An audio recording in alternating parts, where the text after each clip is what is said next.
It's a rainy morning in Arrowtown. Diesel the clinic cat has snuck away to his favourite corner for a snooze. On the surface, it's an ordinary sort of day. But that's about to change in a hurry. A litter of puppies may have contracted a deadly virus. They can't be exposed to other animals, so the team are assembling a makeshift quarantine area. Luckily, Jeff has just rented the garage next door to the clinic. He planned to use it for storage, but it's proving ideal for a serious emergency like this one. The pup's owner, Liana, works at the clinic part-time. There's 2 of them vomiting last night. We sort of thought it was intestinal, and this morning they were all looking pretty crook. The pups are displaying symptoms of the deadly parvovirus, which can kill if it's not treated immediately. We've got 5 puppies to treat, and overnight they've developed quite a bloody mucousy diarrhoea. And even though Leanna's dog's been vaccinated throughout her life, the bitch has been vaccinated throughout her life against parvovirus, that is a pretty high risk of what we're potentially dealing with here. Regardless, because parvovirus is such an infectious disease, we have to make sure that we treat them in a very isolated area. While parvovirus doesn't directly cause death, it causes the pup to lose the lining of his intestinal tract, resulting in severe dehydration and infection in the bloodstream. Bacteria that normally live in the intestinal tract can also get into the bloodstream, but it's dehydration that causes the animal to die. What we'll do is we'll just examine them all first, from top to tail, and then we'll start. Okay. All right, young man, you need to stay on the table, sweet pea. Giving the pups a thorough checkup provides a starting point from which the vets can monitor the animal's progress. Even though little George is not very happy about it, the next step for Nikki is to administer intravenous fluids to treat the pup's dehydration and electrolyte imbalances. Other drugs inhibit the diarrhoea and vomiting. Basically, the plan of attack from here is fluids only and very close monitoring for the next 24 hours. So I'll come in a couple of times tonight and check on that. And they won't need any medications at this stage. Okay, so the antibiotic will cover them? Yeah, 24 hours. Yeah, so it really is just making sure it's all nursing care from this point onwards. Do you want me to get you the poppers? Over in the surgery, Alicia and Julie are planning a surprise for a sleepy Diesel. No, he won't let me now. He's about to have a cat pedicure. He needs it because he scratches. Good boy, ain't you? Doesn't like the clippers, do you? He never bites hard. He never hurts you. Do you? He's just... He's cool, ain't you?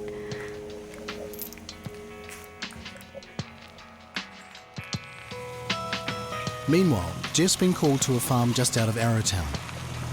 They've recently bought a small herd of Highland cattle. Highlands were imported into New Zealand in the 1970s. They're unusually healthy animals, bred to withstand tough grazing conditions and cold climates, like the Wakatipu. While most of them have settled nicely into their new location, this little calf is very sick. She has serious diarrhoea and is suffering from depression. She's had a real hard start because her mother died. Right. And I think she weaned herself pretty early. Yep. So with that, she's probably struggled. Right. Okay. And maybe, just the new grass and something like that's just upset her stomach. When did she come on here? A week ago. A week ago? Yeah. Okay. And I just separated from the other half dozen, Okay. just to give her a bit more chance as, winter's approaching. Highland cows have a strong mothering instinct and calving difficulties are rare. But this girl is 5 months old and should be twice this size. And all the others are okay? No signs of any issues? Yeah. The temperature's okay. It's 38.4, so that's okay. So she's not down because of a fever, because of some sort of infection. There's other processes going on. Yeah. The most visible symptom is the diarrhoea and just the obvious depression. She's also got reduced gut motility, so there's less gurgling going on than there would normally be, even if they haven't been eating. So there's something affecting that part of her system. I think the chest is actually okay. I don't think we've got a respiratory problem, which is sort of the usual thing that you kind of jump to that sort of conclusion. Jeff gives the calf anti-inflammatories and antibiotics to prevent further infection. It's very down, very depressed, and it's clearly had a bad start, and hopefully underlying it's not too serious, and we can just nurse it through and keep the fluids into it, make it feel better, cover any possibility of secondary infection, and within 2 or 3 days get it back on its feet and up and running. So big 24 hours for it though, I'd have to admit. Good one.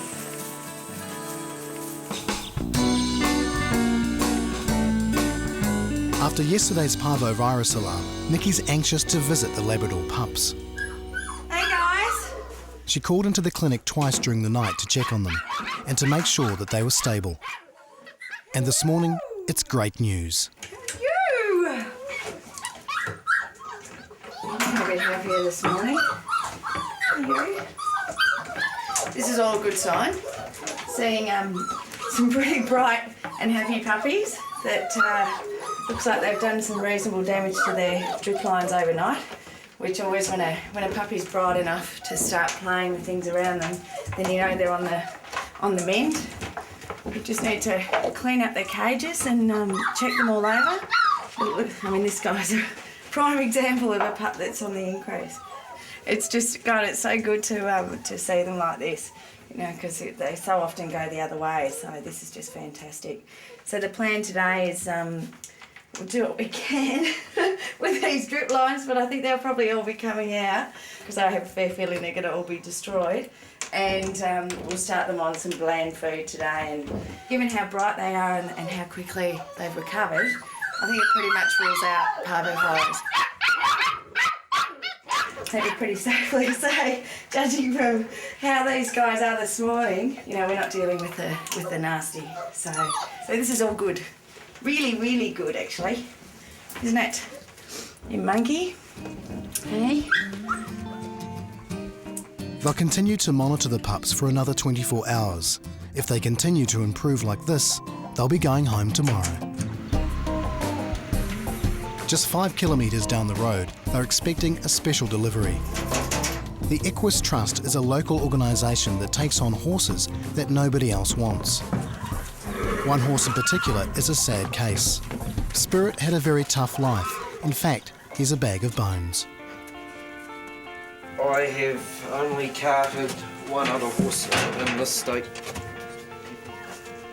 Equus takes in unwanted and sometimes damaged horses, nurses them back to health, and then finds them good homes.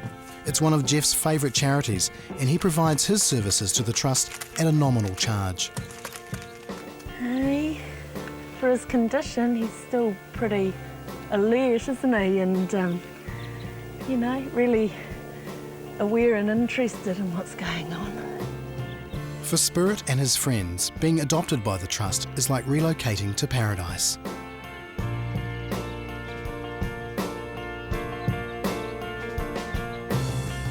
In fact, Spirit doesn't know how lucky he's been. He was ready to be slaughtered. We didn't realise quite how bad he was, but we took him on knowing that he was a big, gentle fella, and he still had some years left in him to, have a good, worthwhile life. Vicky and her team of volunteers have saved over 20 horses in the past 2 years. It's a labour of love.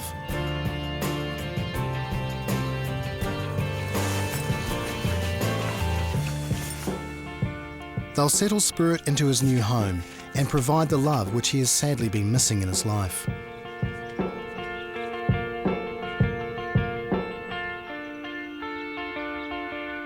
Tomorrow, Jeff will give him a full checkup.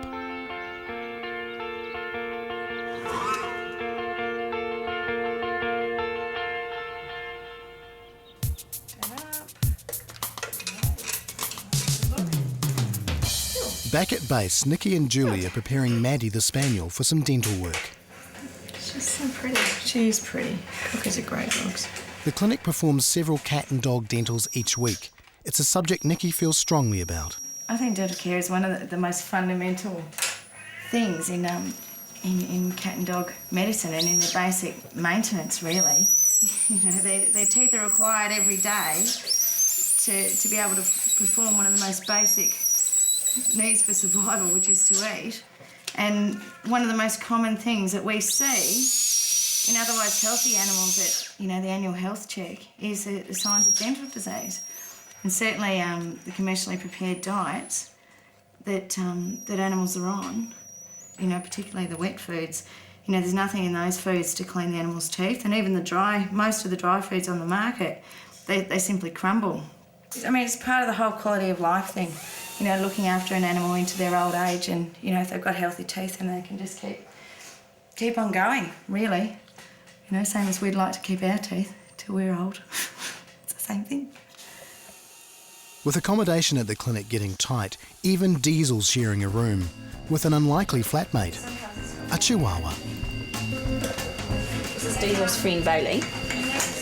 This is just great because Bailey loves Diesel. Which hey, who's that? Who's that, baby? Who's that? While Diesel contemplates his new living arrangements, Jeff's out in the field taking a blood sample, just part of a thorough checkup for the new horse.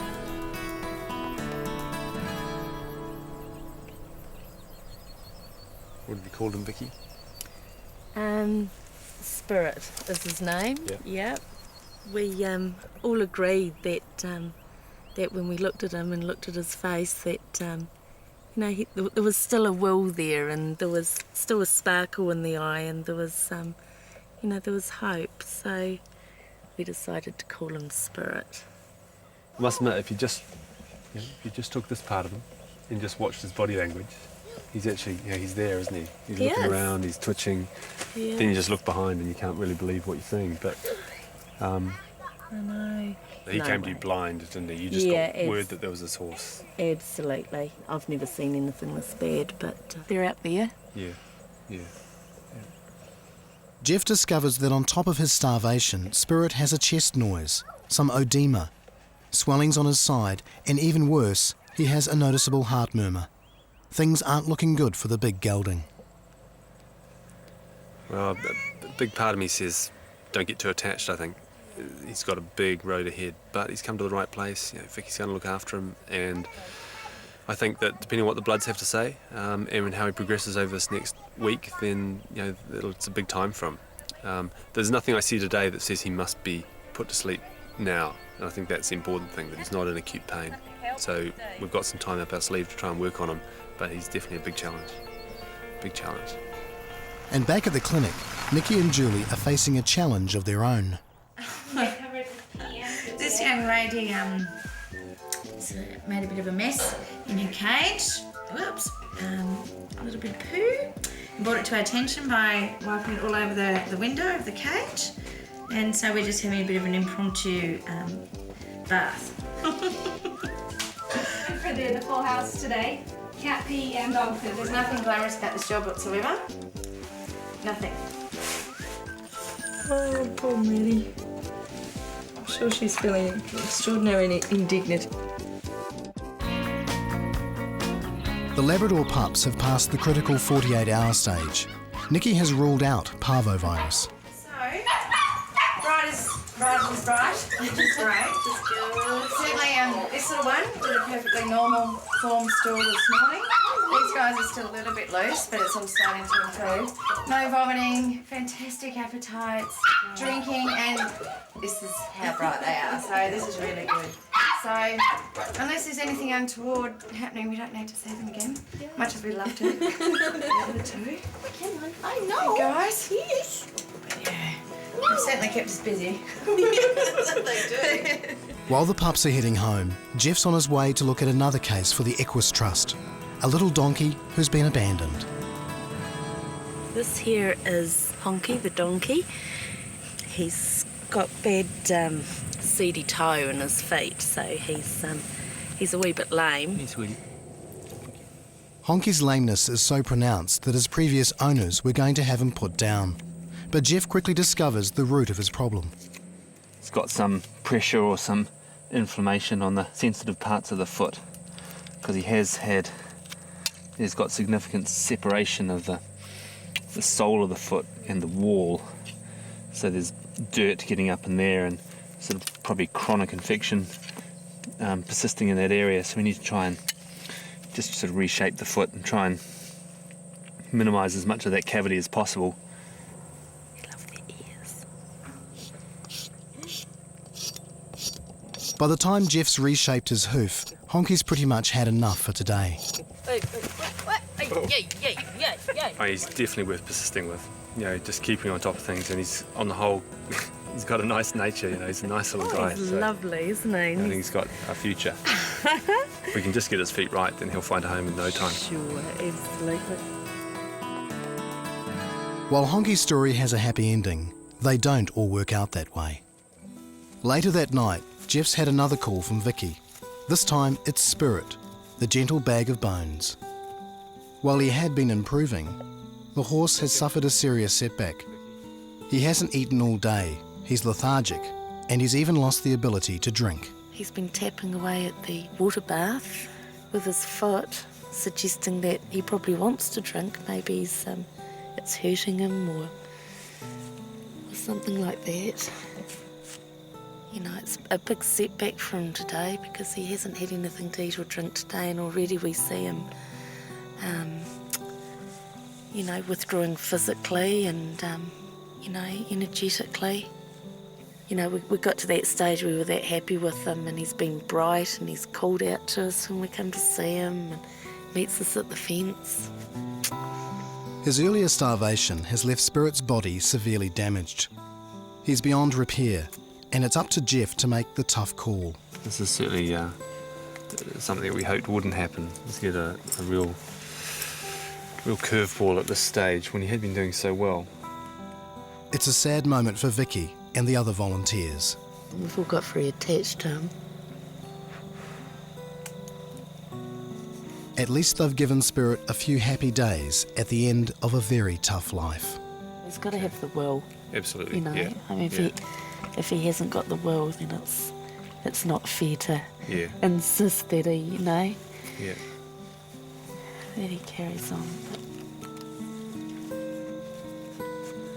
Probably quite a big night for him, to be honest.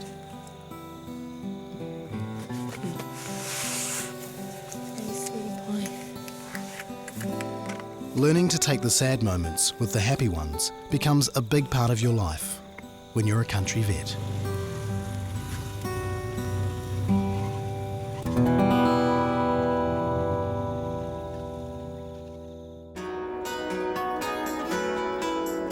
The following morning brings a happier story.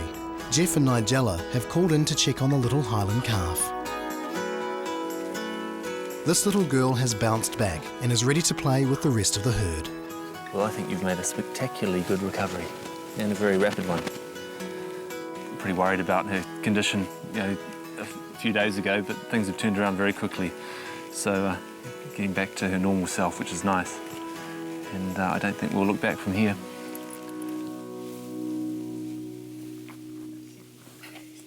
She likes your top. Daddy, can we get in the boat? Yep. Nice. Time to get on. Yep. It's Sunday, and Jeff's spending some quality time with Jordan and Nigella. And where does a vet take his kids for a treat? For a ride on a duck, of course.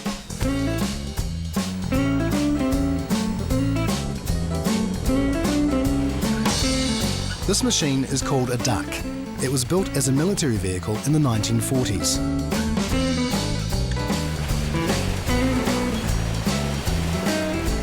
Today, it spends its time ferrying tourists around Lake Wakatipu. Well done.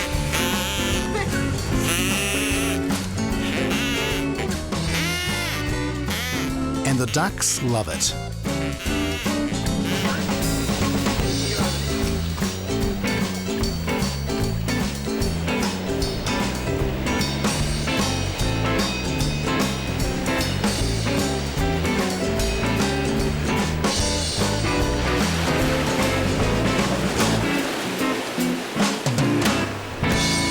It's hard to beat a day out with your dad. Honky the donkey is getting used to his new foot. And he's found a new home. He's going to live with Vicky. And Maddie the Spaniel's happy. The girls have promised not to mention her embarrassing incident. Next week on Remarkable Vets, we meet some little kittens who have had a brush with death. There's an emergency operation to save some new pups. And Jeff moonlights as a catwalk model. He's got stuff for your puppies, for sheep and for pets, and potions and lotions.